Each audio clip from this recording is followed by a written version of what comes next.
बिस्मिल्लाहिर्रहमानिर्रहीम।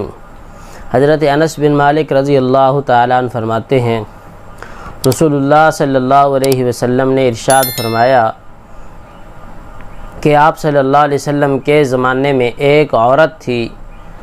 उसका खामिद घर से बाहर गया किसी ज़रूरत के लिए, तो उसने जाते हुए अपनी बीवी से ये कहा कि घर से बाहर ना निकलना।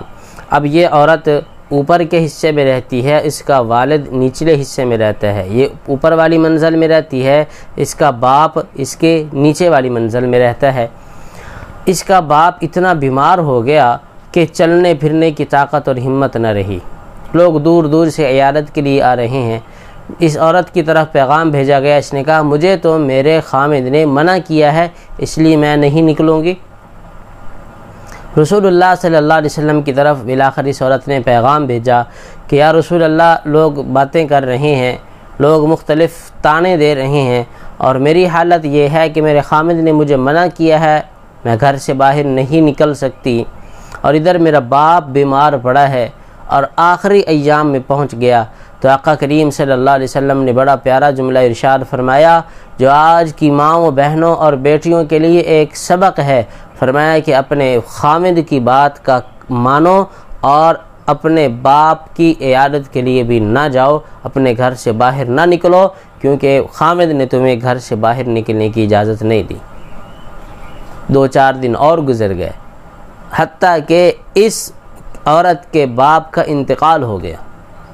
अब लोग चारपाई पर उसे लेकर आ रहे हैं, यहाँ तक कि कहा कि इसकी चारपाई हम दरवाज़े पे ले आएंगे, तुम दरवाज़े से बाहर निगाह दौड़ाकर अपने बाप का आखिरी दीदार कर लेना।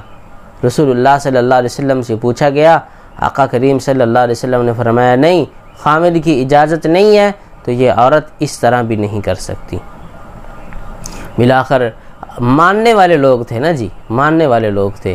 और आज हमारे माशरे में अगर कोई ऐसा फतवा दे दे, लो जी दीन में तो कोई सख्ती नहीं है, ये अपनी तरफ से आप दीन में सख्तियाँ बना के फिर रहे हैं, तो तेरे बाप का दीन है, जैसे तू कहेगा वैसे कर लेंगे।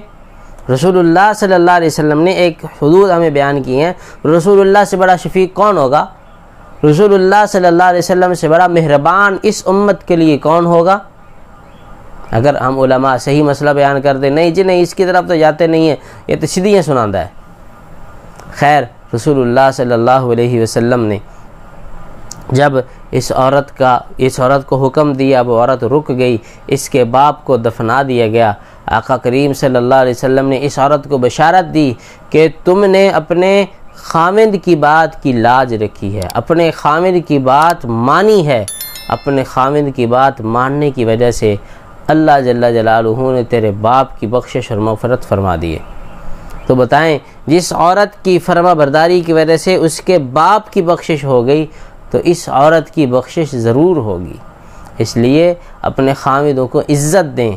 और आज जदीद मुआशरे में अल्लाह माफ़ फरमाए, हम मियाँ अपनी बीवी की बेइज्जती करने में इज़्ज़त महसूस करता है, उसको ताना देने में इज़्ज़त महसूस करता है, उस पर जुगते मारने में इज़्ज़त महसूस करता है, अपने ससुराल को गंदा करने में इज़्ज़त महसूस करता है।